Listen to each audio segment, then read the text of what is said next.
राज्यातील बारामती आणि राहुरी या दोन महत्त्वाच्या विधानसभा मतदारसंघातील पोटनिवडणुकांच्या पार्श्वभूमीवर राजकीय हालचालींना वेग आलाय। या निवडणुकांसाठी मुख्यमंत्री देवेंद्र फडणवीस स्वतः प्रचाराच्या मैदानात उतरणार आहेत। दोन्ही मतदारसंघांमध्ये उद्या मंगळवारी मुख्यमंत्री देवेंद्र फडणवीस जाहीर सभा घेत मतदारांशी थेट संवाद साधणार आहेत। दरम्यान बारामतीत महायुतीकडून सुनेत्रा पवार तर राहुरीत अक्षय कर्डिले यांना उमेदवारी देण्यात आली आहे। या दोन्ही जागा अनुक्रमे अजित पवार आणि शिवाजीराव कर्डिले यांच्या निधनामुळे रिक्त झाल्या होत्या। अहिल्यानगरच्या राहुरी विधानसभा पोटनिवडणुकीचा प्रचार आता अंतिम टप्प्यात पोहोचलाय।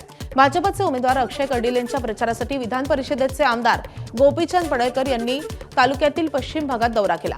धनगर बहुल भागात समाज बांधवांच्या भेटी घेत त्यांनी थेट संवाद साधत विविध प्रश्नांवर चर्चाही केली आहे। लोकांचा खूप चांगला रिस्पॉन्स आहे। अक्षय दादांच्या सोबत राहायची लोकांची भूमिका आहे। इतर लोकांनी निवडणूक हातामध्ये घेतलेली आहे आणि लोक भाजपच्या सोबत आहेत, अक्षय दादाच्या सोबत आहेत। मोठ्या मताच्या फरकाने अक्षय दादा निवडून येणार।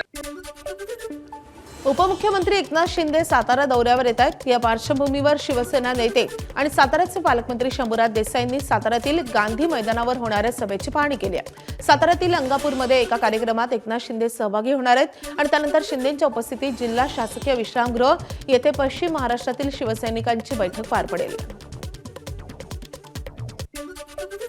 प्रथमतः ते अंगापूर या गावी येथील ग्रामस्थांच्या वतीनं अंगापूरच्या त्यांचा सत्कार समारंभ आहे। आमचे जिल्ह्याचे संपर्क प्रमुख माननीय कनसे साहेबांच्या निवासस्थानी अंगापूरला ते सदिच्छा भेट देतील। देवदर्शन तिथलं केल्यानंतर ते साताऱ्याला येतील। साताऱ्यामध्ये पश्चिम महाराष्ट्राच्या संपर्क प्रमुखांची संपर्क नेत्यांची बैठक साताऱ्यामध्ये आहे। ती बैठक झाल्यानंतर 5च्या दरम्यान सभेचा कार्यक्रम चालू होईल। उपमुख्यमंत्री एकनाथ शिंदे आज सातारा दौऱ्यावर येणार असून स्थानिक स्वराज्य संस्थांमध्ये विजयी झालेल्या सदस्यांचा भव्य सत्कार समारंभ पार पडेल। मात्र या कार्यक्रमात सर्वांचं लक्ष लागलं आहे ते म्हणजे कोरेगावचे आमदार महेश शिंदेंच्या उपस्थितीकडे, कारण सभेपूर्वी साताऱ्यात महेश शिंदे यांच्या विरोधात जोरदार चर्चा रंगू लागली आहे। जिल्हा परिषद अध्यक्षपदाच्या निवडीत पत्नी प्रिया शिंदे यांना भाजपच्या मदतीने अध्यक्ष बनवल्यानंतर शिवसेनेतील कार्यकर्त्यांमध्ये तीव्र नाराजी उसळली होती। पक्षविरोधी भूमिका घेतल्याचा ठपका ठेवत अनेक शिवसैनिकांनी उघड नाराजी व्यक्त केली होती। त्यानंतर आता आजच्या सभेसाठी लावण्यात आलेल्या बॅनर्सवरूनही महेश शिंदे यांचे फोटो गायब झाल्यानं राजकीय वर्तुळात चर्चा रंगतायत। पंतप्रधान मोदींनंतर आता राज्यातील महायुती सरकारही विरोधकांच्या भूमिकेविरोधात आक्रमक होते आहे। मुख्यमंत्री देवेंद्र फडणवीस आज सकाळी 11 वाजता महत्त्वाची पत्रकार परिषद घेणार आहेत। त्यांच्यासोबत महायुतीचे प्रमुख नेते उपस्थित असतील। या पत्रकार परिषदेत फडणवीस विरोधकांचा समाचार घेणार असल्याची चर्चा आहे। तर मंगळवारी नारी शक्ती विधेयकाच्या समर्थनार्थ महायुती मोर्चा काढणार आहे। दरम्यान आता सत्ताधाऱ्यांना विरोधक कसं उत्तर देतात हे पाहणं महत्त्वाचं असेल। मुंबईच्या गोरेगावमधील नेस्को ड्रग्ज प्रकरणी आणखी एकाला अटक करण्यात आलेली आहे। कॉन्सर्टचा सुरक्षा रक्षकाला पोलिसांनी ताब्यात घेतलाय।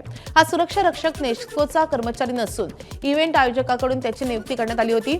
धक्कादायक बाब म्हणजे याच सुरक्षा रक्षकाच्या मदतीनं प्रकरणाचा मुख्य आरोपी आयुषनं विना तिकीट कॉन्सर्टमध्ये प्रवेश केला होता। त्यासाठी सुरक्षा रक्षकाला 1 ते 1,500 रुपयांची लाच मिळाल्याची माहिती सूत्रांनी दिली आहे। सीसीटीव्हीच्या फुटेजच्या आधारे पोलिसांनी सुरक्षा रक्षकाचा शोध घेतलाय। आधी चौकशीसाठी ताब्यात घेतल्यानंतर त्याला आता अटक करण्यात आली आहे। कोल्हापुरात परंपरेनुसार दरवर्षी अक्षय तृतीयेला शिवजयंती साजरी होते। यावेळी भव्य मिरवणुकांचं आयोजन केलं जातं। यावेळीच्या भव्य मिरवणुकीत भोंदू अशोक खराच्या संबंधी देखाव्याचं आयोजन करण्यात आले। कसल्याही अंधश्रद्धेला आणि भोंदूगिरीला बळी पडू नका असं आवाहन या देखाव्याद्वारे करण्यात आले आहे। अहिल्यानगरच्या संगमनेर तालुक्यातल्या वडगावपान इथे मंत्रोच्चाराच्या माध्यमातून दुर्धर आजार बरे करण्याचा दावा करणाऱ्या भोंदू राजेंद्र गडगे या प्रकरणात महत्त्वाची कारवाई झाली आहे। न्यायालयानं गडगेला 5 दिवसांची पोलीस कोठडी सुनावली आहे। त्याच्या विरोधात दाखल गुन्ह्याच्या अनुषंगानं पोलिसांकडून सखोल चौकशी सुरू आहे। तपासाचा भाग म्हणून पोलिसांनी गडगेला त्याच्या आश्रमात नेऊन पाहणी केली आहे। यावेळी आरोग्य विभागाचे अधिकारी तपास पथकात सहभागी होते। आश्रमातील गोदामाची तपासणी करताना विविध प्रकारची औषधे तसेच आयुर्वेदिक वनस्पती आढळून आल्यात। या वस्तूंचा वापर नेमका कशासाठी केला जात होता याबाबतही पोलीस तपास करतायत।